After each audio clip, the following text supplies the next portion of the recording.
क्या आप भी बनना चाहते हो इमोशनली इंटेलिजेंट? क्या आप जानना चाहते हो कि क्या कहा है श्री कृष्ण जी ने भगवत गीता में इमोशनली इंटेलिजेंस के बारे में? आइए जानते हैं।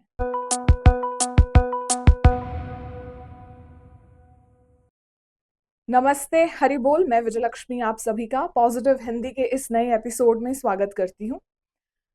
हम बात कर रहे हैं आज एक ऐसे टॉपिक के बारे में जो कि हर किसी के लिए बहुत इम्पॉर्टेंट है, चाहे आप अपनी उम्र के किसी भी पड़ाव में क्यों ना हो। आपने देखा होगा अक्सर अपने आसपास कि कुछ लोग अपने इमोशंस को बहुत ही ब्यूटीफुली कंट्रोल कर लेते हैं। कितनी भी मुश्किल परिस्थिति क्यों ना आ जाए, वो शांत स्वभाव से, शांति से, बिल्कुल काम रहकर उस प्रॉब्लम को झटपट सॉल्व कर लेते हैं। वहीं दूसरी तरफ अगर किसी को अपनी पसंदीदा चाय, कॉफी या खाने की चीज ना मिले तो वो स्नैप आउट हो जाते हैं। इतनी ज्यादा ड्रास्टिक वेरिएशंस आपको दिखने को मिलेंगी। तो आज हम ये जानेंगे कि श्री कृष्ण जी ने हमें क्या बताया है। भगवत गीता में श्री कृष्ण जी ने ऐसा क्या कहा है जो हमारी साइकोलॉजी को टच कर रहा है। तो आज हम डीकोड करेंगे हिडन साइकोलॉजी ऑफ डिवोशन, जो श्री कृष्ण जी ने भक्ति देवी के बारे में बताया है कि कैसे भक्ति देवी से हमें क्या करना है, कंट्रोल नहीं, जस्ट बाय सरेंडरिंग हम इमोशनली इंटेलिजेंट बन सकते हैं। हम बहुत ज्यादा काम, कंपोज्ड एंड कंपैशनेट बन सकते हैं। इमोशनल इंटेलिजेंस क्या है? इमोशनल इंटेलिजेंस है सेल्फ अवेयरनेस, अपने इमोशंस के बारे में अवेयर होना, जानना, फिर उन्हें रेगुलेट करना। सो सेल्फ रेगुलेशन, अपने इमोशंस को कंट्रोल में, नियंत्रण में रखना। एम्पैथी होना, दूसरों के लिए करुणा भाव, और हमारे सोशल स्किल्स, ये मिलकर बनाते हैं हमें इमोशनली इंटेलिजेंट। श्री कृष्ण जी ने भगवत गीता में क्या कहा कि अगर हमने अपने माइंड को कंट्रोल कर लिया, हमने उसे ऐसी ट्रेनिंग दे दी कि अब वो हमारा सबसे शक्तिशाली एसेट है, हमारा फ्रेंड है। अगर हमने इसे ऐसे ही जाने दिया तो ये हमारा सबसे बड़ा, सबसे डेंजरस शत्रु बन जाएगा। चॉइस किसके हाथ में दी प्रभु ने? हमारे हाथ में। सो इमोशनल इंटेलिजेंस सिर्फ अच्छा बनने की कला नहीं है। नहीं, ऐसा नहीं है। It's not that you are being nice and you are emotionally intelligence. नहीं, इमोशनली इंटेलिजेंट होना मतलब आपका दिमाग आपका सबसे बड़ा फ्रेंड है, आपका साथी है। कितना अच्छा होगा जब हम अपने आसपास वालों से कोई जेलसी या घृणा ना करते हुए हम उनका अच्छा चाहते हैं।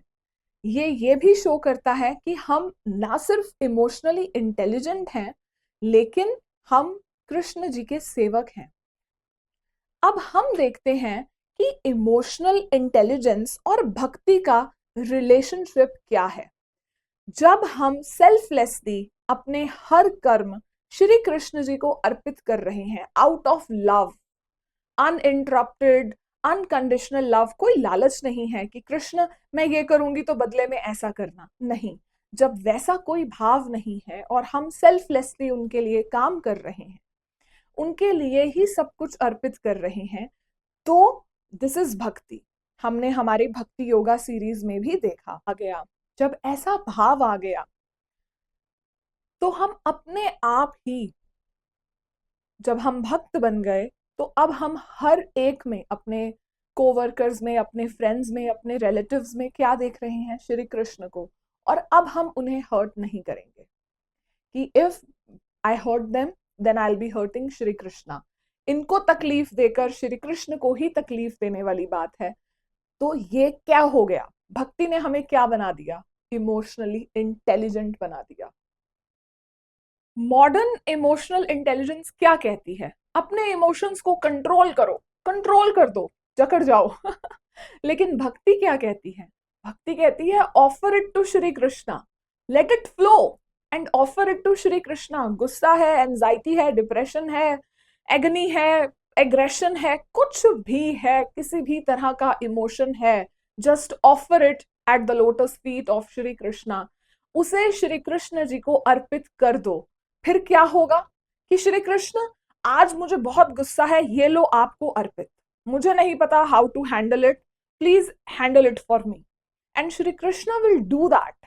ट्राई करिए, जो भी गैप्स होंगे वो श्री कृष्ण जी खुद ब खुद फिल करेंगे। आप एक बार उनको मौका तो दीजिए। तो ये ऐसे कैसे होगा? आपका फॉर एग्जाम्पल थेरेपिस्ट है और वो आपको थेरेपी में बोल रहा है कि okay, try to control your emotions, try to control your mind, but things doesn't work like that. आप जब you are letting it flow, because that's the nature of our emotions, right? वो बह रहे हैं और बहती गंगा में कहते हैं हाथ धो लेने चाहिए। तो जब कोई चीज बह रही है, वो खड़ी नहीं हो रही, जितना भी साफ पानी हो, खड़ा हो गया तो खराब, बह रहा है तो फ्रेश रहेगा, फ्रेश वाटर। तो आप अपने इमोशंस को जब हम बहने दे रहे हैं, तो थ्रू भक्ति the channel it's going through Shri Krishna being offered at his lotus feet, और अपने आप जितना भी गंध हो, जितनी भी काई जमी हो, वो सब निकल ही जाएगी। इजीएस्ट वे, जो हमें थेरेपिस्ट भी नहीं बताता, बट आंसर मिलता है भक्ति में। श्रीमद् भगवत गीता में, श्रीमद् भागवतम में भी लिखा है कि भक्ति देवी वो नॉट्स, वो गांठें कट कर देती हैं जहां पर हमारे इमोशंस ट्रैप्ड हैं, जहां पर हमारे डिजायर्स, हमारी एक्सपेक्टेशंस ट्रैप्ड हैं। इतनी पावरफुल है भक्ति। कैसे कर सकते हैं, इसे अपना सकते हैं? एक फुल सीरीज बना चुकी हूं मैं भक्ति योगा पर। और भी मोटा मोटा आप मंत्र मेडिटेशन करिए। हरे कृष्ण कृष्ण कृष्ण हरे हरे, हरे राम राम राम हरे हरे। इस मंत्र का उच्चारण करने से हमारे हार्ट की हीलिंग होती है। हम श्री कृष्ण जी से और भी जुड़ते हैं। आप श्री कृष्ण जी को चिट्ठी लिखिए, जैसे हम अपने लव्ड वंस को लव लेटर्स लिखते हैं। श्री कृष्ण जी से ज्यादा प्रेम हमें कौन कर सकता है? और हम श्री कृष्ण जी से ज्यादा प्रेम किससे ही कर सकते हैं? तो जहां पर प्रेम की बात आ गई, आप उनसे बात करिए, आप उनसे चिट्ठी में बात करिए, मुंह जुबानी बोलकर, वर्बली उनके सामने बैठकर बात करिए, अपने फोन पर उनकी फोटो को देखते हुए बात करिए। तो ये सब चीजें बिल्डअप करेंगी हमारा रिलेशनशिप विद श्री कृष्णा। और जितना ही ज्यादा स्ट्रॉन्ग हमारा रिलेशनशिप होगा श्री कृष्ण से, उतने ही ज्यादा इमोशनली इंटेलिजेंट हम बनेंगे, उतने ही ज्यादा प्योर हार्टेड हम बनेंगे। तो चाहे स्मार्ट बनना हो, चाहे इमोशनली इंटेलिजेंट बनना हो, चाहे श्री कृष्ण से प्रेम करना हो, सबका जवाब है भक्ति देवी में। तो आप मुझे कमेंट्स में जरूर बताइएगा कि आप आज कौन सा इमोशन ऑफर कर रहे हैं श्री कृष्ण जी को। मैं मिलती हूं आपसे अगले मंगलवार को यहीं YouTube और Spotify पर। तब तक के लिए हरे कृष्ण कृष्ण कृष्ण हरे हरे, हरे राम राम राम हरे हरे। नमस्ते, हरि बोल, राधे राधे।